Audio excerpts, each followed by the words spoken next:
17 বছর নির্বাসন শেষে দেশে ফেরা তারেক রহমানকে নিয়ে বিশেষ প্রতিবেদন প্রকাশ করেছে বিশ্বখ্যাত টাইম ম্যাগাজিন। দেশে ফেরার পর এই প্রথম টাইম ম্যাগাজিনে তারেক রহমানের সাক্ষাৎকার নিয়ে বিশেষ প্রতিবেদন করেছে টাইম। বাংলাদেশ প্রডিগাল সান শিরোনামে প্রকাশিত এই এক্সক্লুসিভ প্রতিবেদনে বাংলাদেশের রাজনীতি, নির্বাচন সংস্কার এবং ভবিষ্যৎ নেতৃত্ব সবই এসেছে আন্তর্জাতিক দৃষ্টিভঙ্গিতে। সাক্ষাৎকারে তারেক রহমান বলেছেন, মা শিখিয়েছেন দায়িত্ব পালনে কোনো আপোষ না করতে। টাইম ম্যাগাজিনের সাংবাদিক চার্লি ক্যাম্বেলের নেয়া এই দীর্ঘ সাক্ষাৎকারে তারেক রহমানকে বেশ পরিমিত ও অন্তর্মুখী হিসেবে বর্ণনা করা হয়েছে।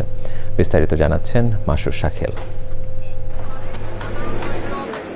দেশে ফেরার পর এই প্রথম টাইম ম্যাগাজিনের সাথে সাক্ষাৎকারে বিএনপি চেয়ারম্যান তারেক রহমান বলেছেন, সরকার পরিচালনার দায়িত্ব পেলে তিনি সর্বোচ্চ চেষ্টা করবেন তার অঙ্গীকার পূরণে।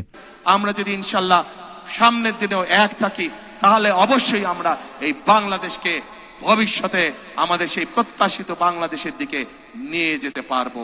25 ডিসেম্বর দেশে ফেরার মাত্র 5 দিনের মাথায় তার মা বাংলাদেশের প্রথম নারী প্রধানমন্ত্রী বেগম খালেদা জিয়াকে হারানোর কথা উল্লেখ করে টাইমকে দেওয়া সাক্ষাৎকারে আবেগঘন কণ্ঠে তারেক রহমান বলেছেন, যথাযথভাবে দায়িত্ব পালনের শিক্ষা তিনি তার মায়ের কাছ থেকে পেয়েছেন।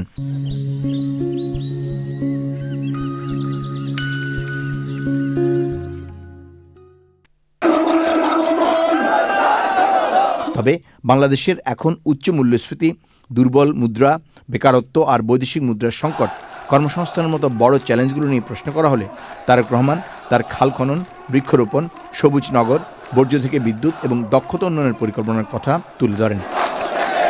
তারেক রহমান বলেছেন, দায়িত্ব পেলে আইনের শাসন নিশ্চিত করাই তার প্রথম অগ্রাধিকার হবে। দেশের মানুষ পরিবর্তন চেয়েছে।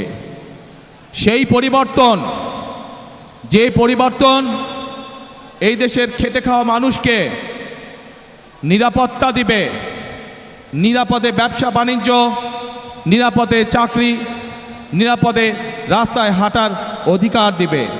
আজ এই দেশের জনগণ, এই দেশের মানুষ যদি বিএনপির পাশে থাকে, কঠোর হস্তে দেশের আইন শৃঙ্খলাকে নিয়ন্ত্রণ করব। আজকের বাংলাদেশ অতীতের উত্তরাধিকার নয়, চায় কার্যকর নেতৃত্ব, প্রতিষ্ঠান শক্তিশালীকরণ এবং ভবিষ্যতের নিশ্চয়তা।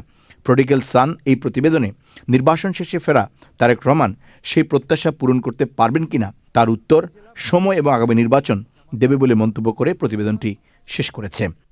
Masrur Shakil, channel I, Dhaka.